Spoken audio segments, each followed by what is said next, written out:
Jess here, and I'm going to talk to you about goal setting. We've already begun to put together our vision board and really put a visual to that big vision that God is giving us for this year. And so now the next step is to take the vision and pull back a minute and look at what we have to do as far as our behaviors and our choices and our daily walk in order for the vision to come about.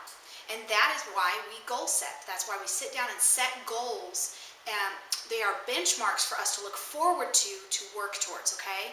And so as you are goal setting, the most important thing to do is to write it down. It's got to be written down. Just like the vision, you've got to write the goals. And you can use the sheets at the end of chapter 1 in the Fresh Start for Health book. This is the workbook. This is the heart and soul of everything that we do here at Fresh Start. It's our guidebook for a healthier lifestyle based on the Word of God.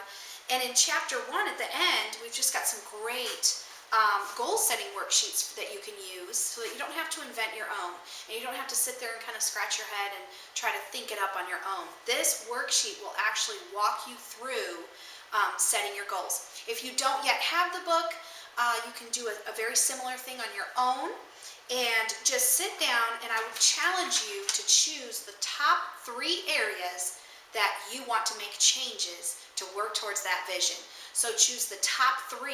Now obviously we're talking in the area of our health as a general overall area in our life, and that's our health in our mind, in our bodies, in our thinking. And so you would then break that down into the top 3 areas. Is it in the way that you eat? Is it taking vitamins? Is it more exercise? Being outside more? Working on the people who you allow to influence you in your life? Working on your circles around you? So you're going to pick those 3 areas, and then the next thing you're going to do is break down how you want to work on it. So first, in 2 to 3 sentences, why are you working on changing this area? Well, you've already begun kind of bringing that out in your vision board. So now you're just going to bring it even more specific to your goal setting. And you're going to say, I need to do this because it is going to affect this area. So you're going to really pin that thing down and put down the why. Not only are you setting the goal and writing it down, but you're writing down your why. Okay? Because I want to run without being out of breath.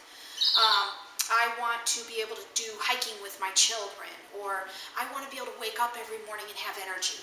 I don't want to drag myself out of bed in the morning. Get specific with why you're doing that goal. Then you need to be very specific with a timeline. I greatly encourage that you don't work any further than 12 weeks out on your timeline. Don't look a year from now for the first goal. Set the first goal to be even 6 to 12 weeks from now.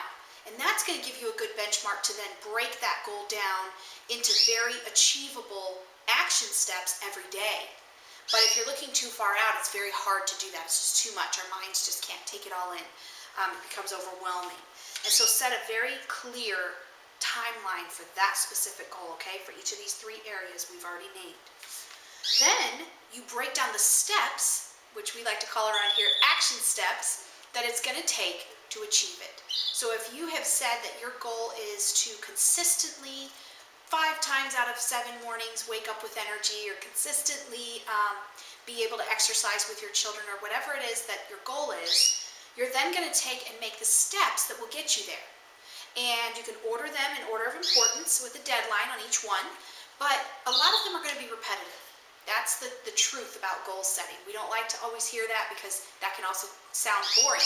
But repetition is where it's at for achieving these goals. So a lot of them will be, I need to make it a point to get out the door, or to be working out in front of my TV or on my treadmill, or whatever it is that you do, 30 minutes every other day, or 30 minutes a day. So always set the goal in bite-sized pieces, daily pieces. Also remember to set the goal to be a behaviorally based goal. This cannot be, I wish, I hope, I want. This needs to be, I will change this part of my routine to therefore achieve this goal. Don't set the goal as something that is without your control. It needs to be within your control. And setting a goal at, I want to lose 2 pounds a week, every week this year, is not achievable on your own.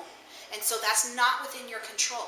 But setting a goal that says, I want to exercise faithfully 3 to 4 times a week, every week this year, that is within your control and that is an achievable goal. So take these tips and apply them and use your goal setting worksheets, and you are going to begin to see a difference in the way you feel, in what your life looks like, how satisfied you are with your life and with your habits. You're going to begin to see that difference. I'm excited for you as you set your goals and take this another step further as we move into your new life, your new you in 2014. Be blessed.